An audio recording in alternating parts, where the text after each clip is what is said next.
One of the interesting dimensions of the Armenian genocide was the resistance developed within the Ottoman local governors towards the deportations and massacres of Anatolian Armenians. Recently disclosed classifications in the Ottoman archives in Istanbul and the oral history accounts of the local Kurdish elite could enable researchers to study factors shaping the resistance of these bureaucrats. Contrary to the classical understanding of the Armenian genocide that presented Ottoman bureaucracy acting as a uniform entity throughout the 1915, we can easily say that few governors and bureaucrats tried to resist the evil designs of the CUP. This paper is like a Sherlock Holmes study, but it is about the assassination of sub-district governor Kaymakam of Lice, Hüseyin Nesimi Bey, who tried to stop the deportation of Armenian women and children, and he opposed to the orders of governor of Diyarbakir Vali, Dr. Mehmet Reşit Bey. Hüseyin Nesimi was murdered on the 17th of June 1915 by a militia commanded by a Gendarmerie Lieutenant Harun Bey, who was acting on the orders of Dr. Reşit. Now, let's say a few things about his life. He was a Cretan. He was born in Hania, Crete, in 1868. His father, Fatinzade Ahmet, belonged to the Muslim elite of the island, and Fatinzade Attar was part of Sufi convent. He was a member of Kadri Tekke in Hania. However, his son, Hüseyin Nesimi, preferred to join to Bektashi orders. Coming from a well-to-do family, Fatinzade Ahmet Attar was able to send his son to Istanbul for education. He was sent to Galatasaray Lise first, and later he finished Mektebi Mülkiye in 1888. He received probably the best education of his times, but due to a reform program he drafted while he was a student, he was put on trial, and later he was denied to be appointed as an administrator in the provinces. He started to work in the financial bureaucracy. Then he moved to Crete to work again in the tax office. There, Hüseyin Nesimi Bey formed an organization titled Islamic Society of Friends of Humanity. This organization established connections with the young Turks flourishing in Paris in those days. And they also formed, this organization entered to the Barefooted People's Party, which defended the rights of the underprivileged classes in Crete in those days. Hüseyin Nesimi published 3 volumes of books talking about the tragedy of Cretan Muslims. Just after the autonomy of Crete, he came back to Istanbul. Again, he drafted another reform proposal, and then he was accepted to the Ottoman bureaucracy. He was sent to Palu in eastern Turkey, but he was not an easygoing character. He had quarrels with the local individuals, and he was put on administration trial, and he was acquitted, but he resigned in 1902. Then Young Turks came to power in 1908, and he was not a persona non grata anymore, and he was appointed to Nemervan, Tercan. These are the districts of Erzurum, Ki, Diyarbakir, Vilcetrin, Salonika, Premedi, and Avlonia in Albania. In April 1914, he was appointed as the Kaymakam of Savur, and later Lice, Diyarbakir, where he died in January 13, 1915. Nearly 10 months before this appointment, he published a book in Istanbul called Sahib Zuhur. In this work, a thick book, 375 pages, he defended politics of CUP until the end. He said this coup d'etat, which happened in January 1915, was such a happy revolution, it put the country in order. He was a staunch defender of the Ottoman constitutional system and constitutional monarchy. He talked about the Armenian question in that book, and he said, yes, there are Russian imperial designs in relation to annexation of Anatolia, but Armenians and Muslims are working together in the fields, in the marketplace, and there is no big conflict among these people. And he said also Armenians could realize their dreams under the rule of constitutional monarchy and under the protection of 1908 Constitution. Thinking about, reading about these pages, we can easily say that, he wouldn't oppose to the deportation policy of Union and Progress, but he did. The reign of terror established by Dr. Rashid and his men in Diyarbakir in 1915 must have alarmed Hüseyin Nesimi Bey, and as a humanist, as a reformer, and as a Bektashi, must have opposed to these things, especially in the deportation process of Armenian women and children. How was Diyarbakir in those days? It was an extremely underdeveloped place. It was a place where Anatolian Armenian merchants residing in the city and some of the big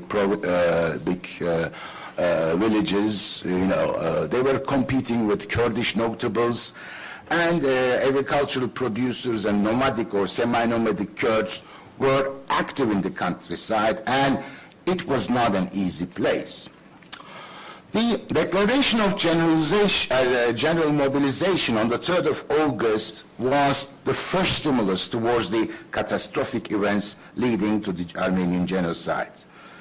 The law adopted by the Ottoman Parliament in 1909 asked every non-Muslim to join to the army. Therefore, Christians, Jews were drafted to the army as well as the Muslims in Diyarbakir. However, on the August 11, 1914, Ministry of Interior sent a circular to the provinces saying that non-Muslims are not going to be given weapons and they are going to work in the labor battalions. At once, the group of 2,000 non-Muslims that were drafted to the army from Diyarbakir were sent to the Caucasus front, to the Russian front. And Muslim and non-Muslim young men drafted from Diyarbakir had terrible experiences in the war. I mean, Eastern Front was a terrible place. There was no logistics. People had to walk all the way up to the front. And this statistics is very important. Throughout the First World War, 2.8 million men were drafted to the Ottoman army, and 500,000 people, became fugitives. They had to run away with their rifles or without their rifles. And this is a big ratio in all Europe. After the defeat of Sarıkamış in the Christmas of 1914 and the beginning of Russian counterattack in January 1915, very few people would volunteer to join to the Ottoman army. They ran away from the war and they came back to their villages. In the Hançapek neighborhood of Diyarbakir, where most of the Armenians lived in those days, these fugitives were living and hiding in the homes. They were called as dam taburu because they were jumping from one roof to another if the policeman was coming. But anyway, the bribes and usual corruption within the system, enabled them to survive.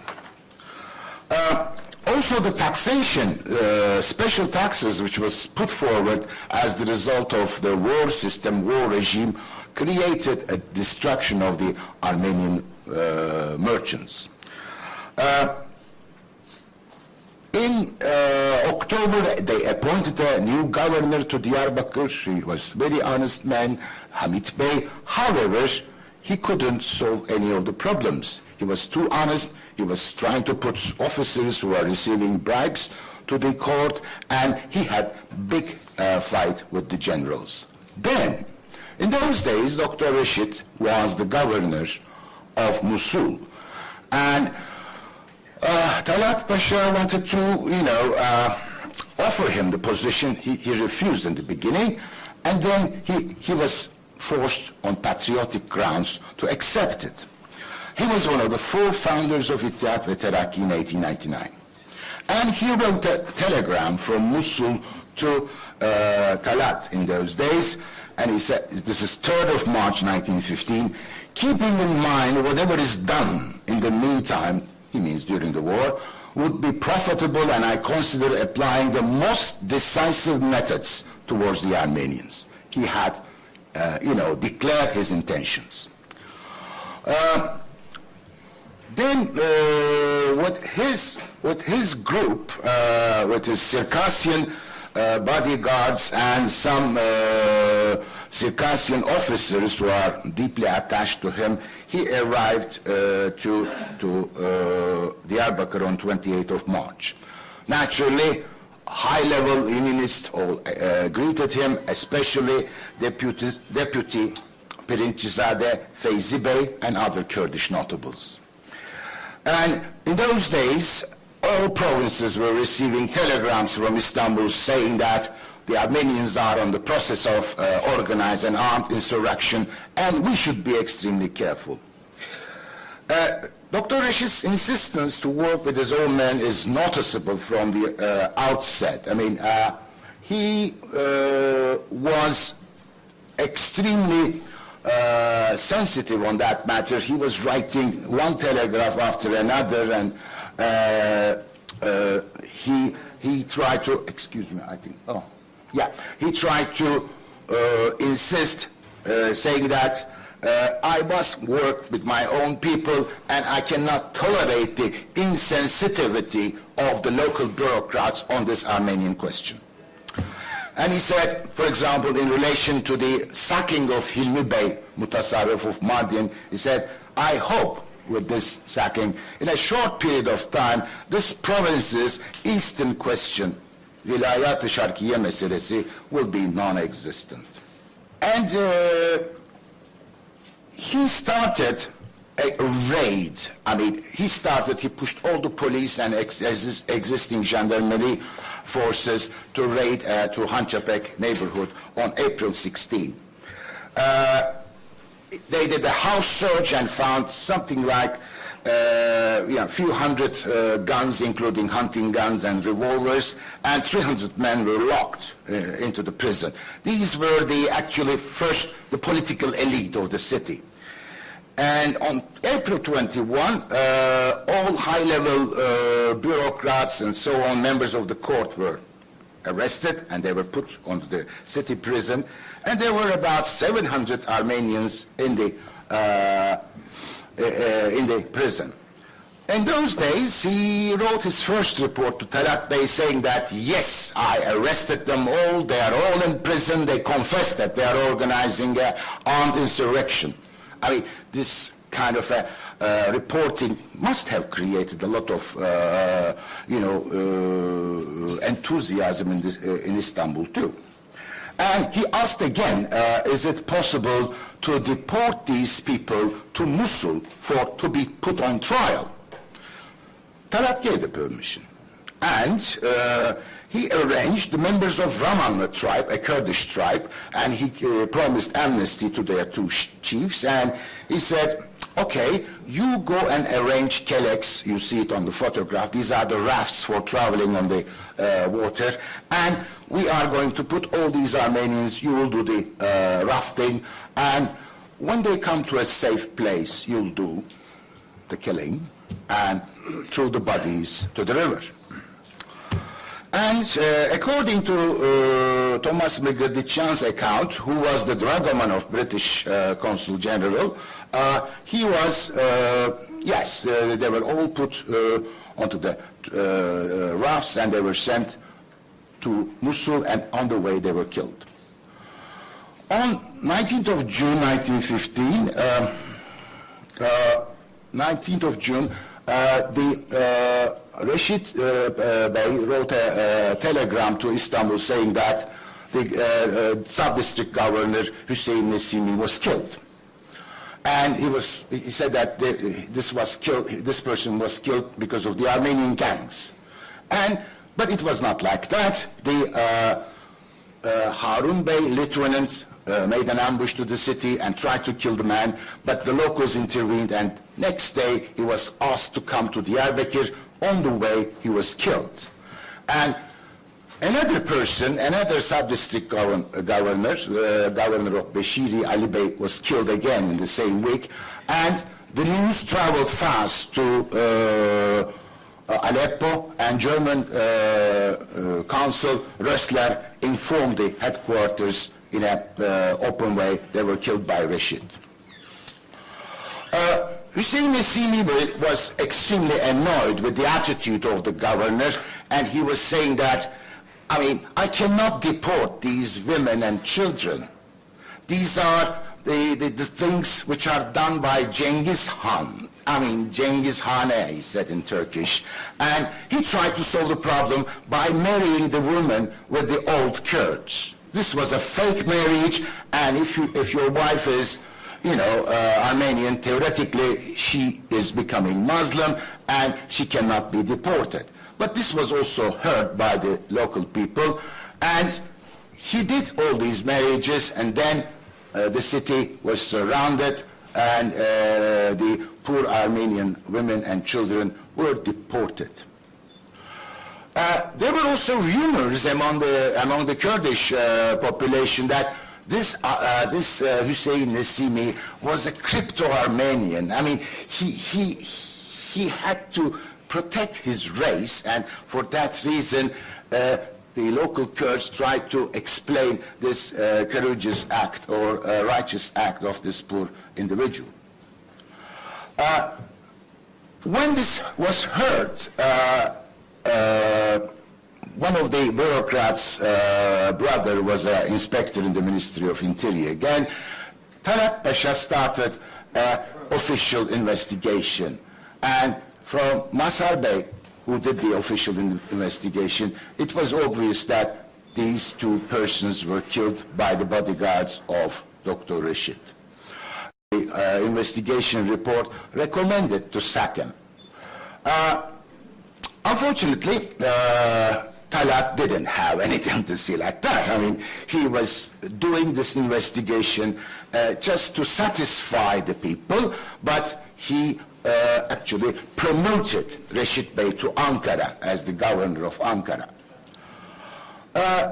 Hüseyin Nesimi's case was opened again in 1918, and after the occupation of Istanbul by British forces, the telegrams started to be sent from Istanbul to Diyarbakir. Hey, what happened to the guy over there, and so on. And then another wave of investigation started, and it was understood that Lieutenant Harun from the official telegrams was arrested in Diyarbakir, but we don't know what really happened to him.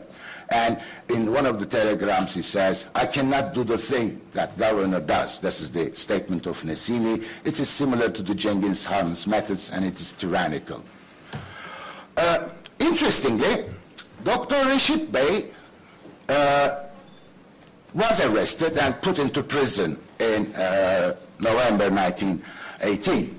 But he was able to run away, and then a big chase started in Istanbul. And they discovered where he was living, hiding, and they made an ambush, and he pulled the trigger, he committed suicide.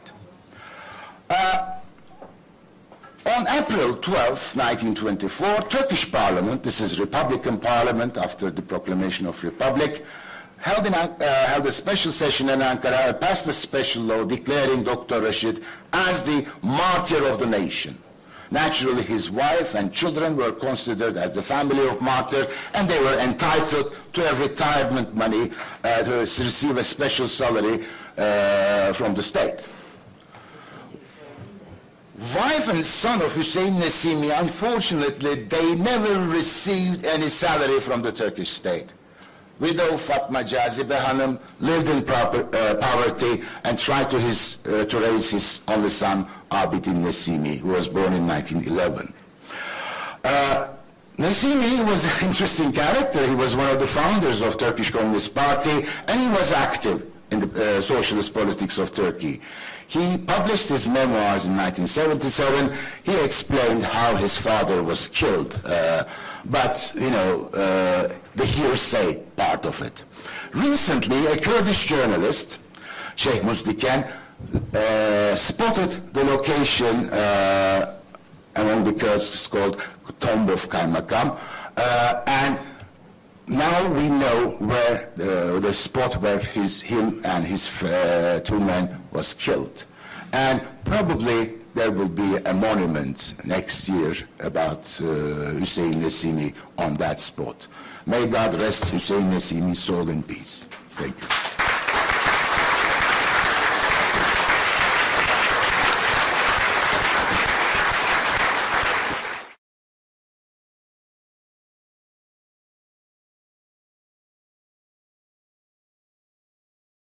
Hi, my name is Jenifer Dixon. So my research focuses on states that have committed mass atrocities and on the narratives or stories that those states construct about the events after the fact.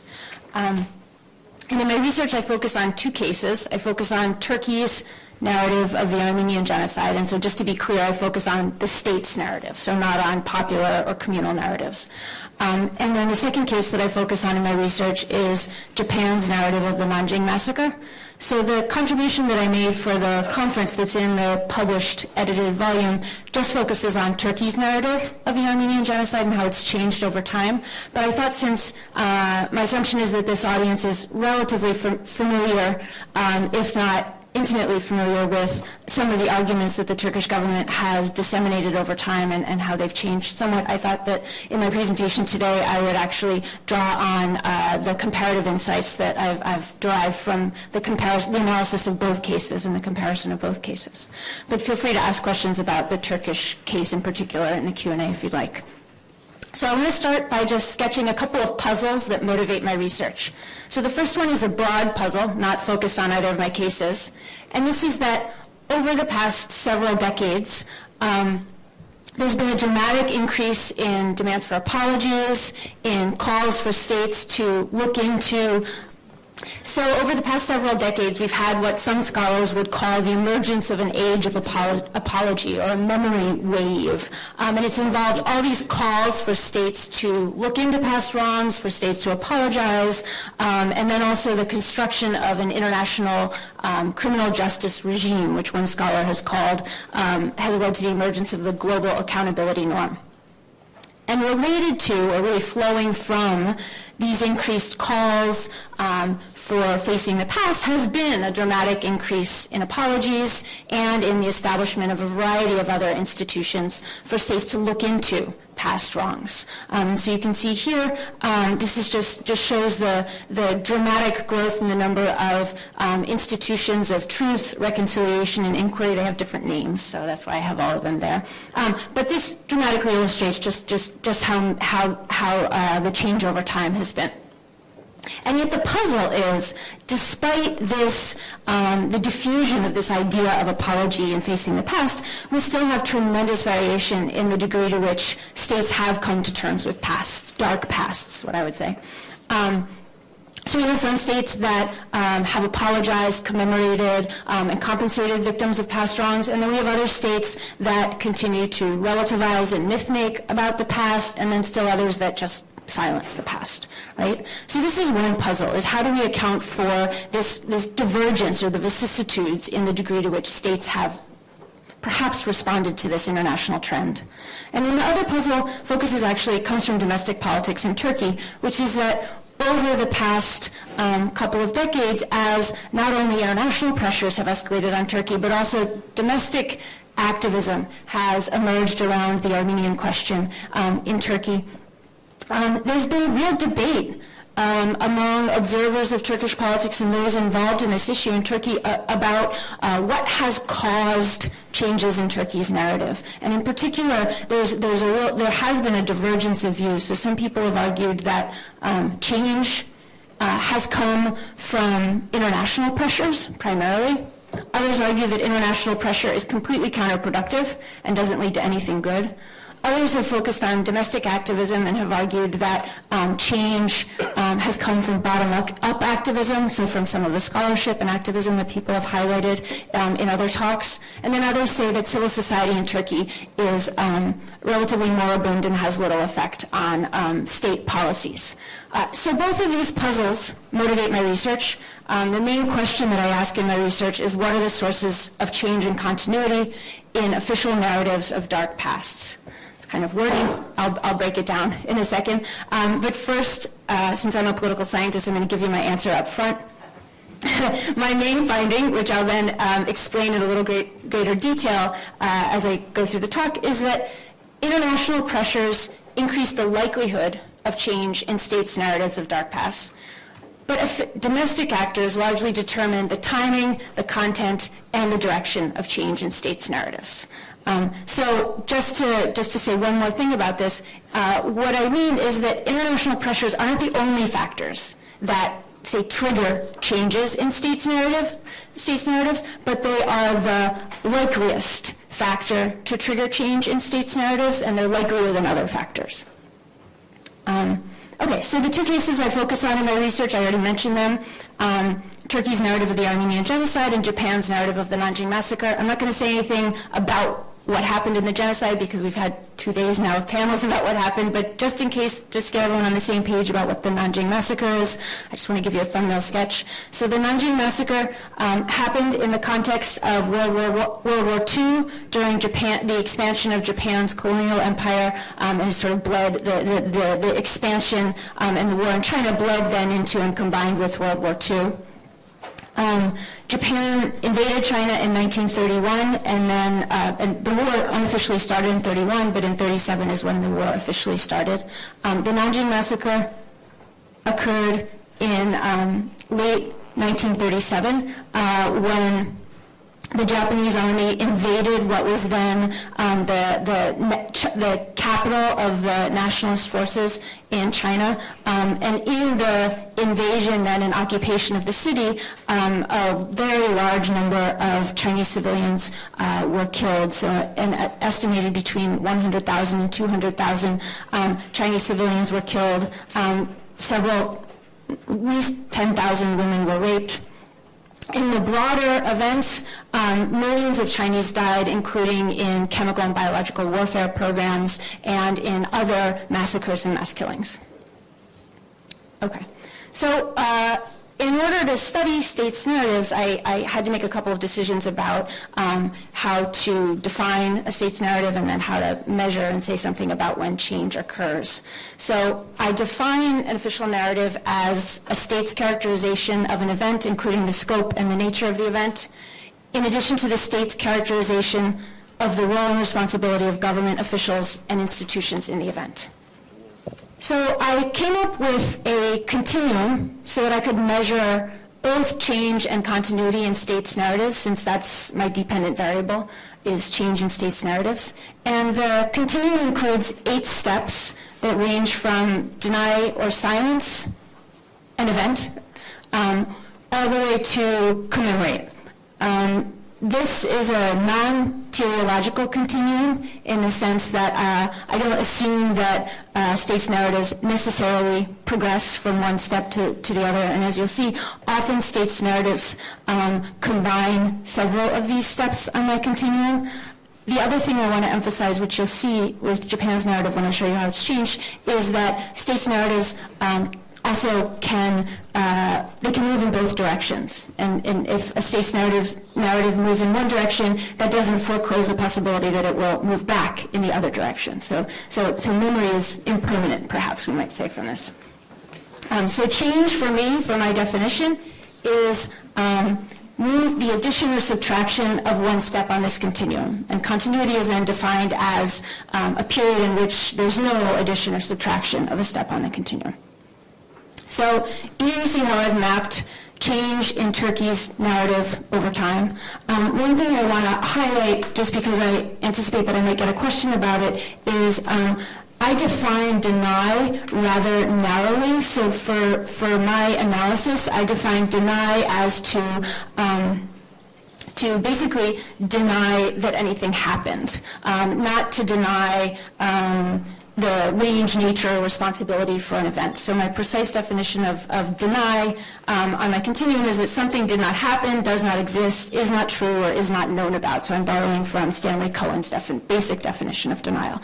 And the analytical reason why I have this narrower definition of deny is because if I had had an all-encompassing definition of denial, I wouldn't have really been able to capture any change, right? So for analytical purposes, there's more than just that reason, but anyway, I just wanted to say that proactively because I anticipate questions about it. So the other thing is Japan's narrative. How has it changed over time? So one thing I want to highlight is that both narratives started out roughly from the same position, and yet Japan's narrative, despite what we think about in popular discourse about Japan, how it's dealt with its past, has changed to a much greater extent than Turkey's narrative. The other thing I want to draw your attention to is you'll see that in the third phase and the sixth phase, the narrative moved back a step that hadn't been included before. So that kind of highlights the non-teleological nature of the continuum and really of states' narratives. So here's the two kind of mapped on top of each other so you can see how the changes overlay.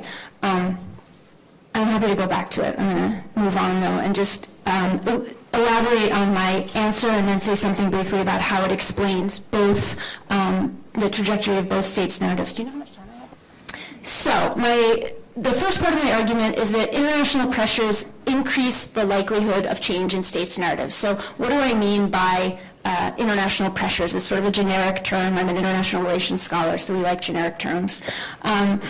What I mean by international pressures is I mean calls for states to apologize for an event, demands for a state to change its representation of an event, and actions that bring attention to alternative narratives of an event. So this can include actions by victim states, by third-party states, i.e. states that were not party to the actual event, and it can also include actions by non-state actors, i.e. transnational activism or domestic activism in other countries, not in the perpetrator state's country. In terms of the second part of my argument, I found that domestic actors largely determine the timing, the content, and the direction of change. So what do I mean by that? I just want to give you one example to highlight what I mean by this. So in the Japanese case, over time, there's been, at various points in time in particular, but there's been a lot of pressure from China since the early 1980s on Japan for it to change what it says about the Nanjing massacre, the so-called Comfort Women program, and about the broader Second Sino-Japanese War, i.e. the entire war in China. And despite the fact that that there's been this periods of more intense pressure, and this pressure has been the factor that has led Japanese officials to change the state's narrative when it has, the change doesn't follow directly from calls for Japanese officials to change the narrative, nor does change necessarily or even commonly look like what the sources of pressure are demanding. In many important ways, when and how a state's narrative is changed is a function of who's in power domestically in the state in question, who comprises domestic coalitions, and the nature of domestic activism in that country at a given point in time. So I found that four things increase or decrease the likelihood of change, depending on the direction of the variable. So the first is that change is less likely when perceived material costs of greater acknowledgement and or contrition are high. So this is something that should make resonate with those of you who are familiar with this issue in Turkey. In the Turkish case, the Turkish officials have long been intensely concerned with the potential for territorial claims against Turkey if Turkey were to acknowledge anything about the genocide. And this has been a feature of debates all the way from the early Republican period through the 80s, the 90s, and even today. You can see evidence of it both in publications and you can also see it in official statements. Whereas in the Japanese case, while these concerns have also been present, they've been much less acute. primarily because when Japan normalized relations with China and Taiwan, both China and Taiwan gave up the right to claim reparations from the Japanese state. So the concerns that Japanese officials have had have related to the potential for individual claims, but not for state claims. And so this explains part of the difference between the two cases. The second one is that change is less likely when a narrative is connected with sources of legitimacy for the state or for states' narratives. So this also is a difference between the two cases. So in both cases, it is the case that the narratives that I study and the events that I study are of importance vis-a-vis conceptions of national identity within those states. That said, in the Turkish case, the narrative of, or the events of the Armenian genocide are fundamentally tied in with the founding of the Turkish state and with the key institutions within Turkish politics that have really continued to be powerful in Turkish politics. So this is again a difference of degree that explains in part the divergent trajectories of the two narratives. A third one is that change is less likely when sources of domestic political support would be threatened. This has been evident in both cases, actually. But I would say, again, it's more consistently the case that that the domestic public in Turkey might, that acknowledging the genocide would be an issue vis-a-vis the domestic public politically, whereas in Japan, this issue, rather than constituting a divide between domestic politics and, say, international antagonists for Turkey, in Japan it actually constitutes a fissure within domestic politics in Japan. So while there's some, one particular party is against greater acknowledgement, the other party has long pushed for greater acknowledgement. And so there's a divergence domestically that has made the costs high, but it depends on who's in power.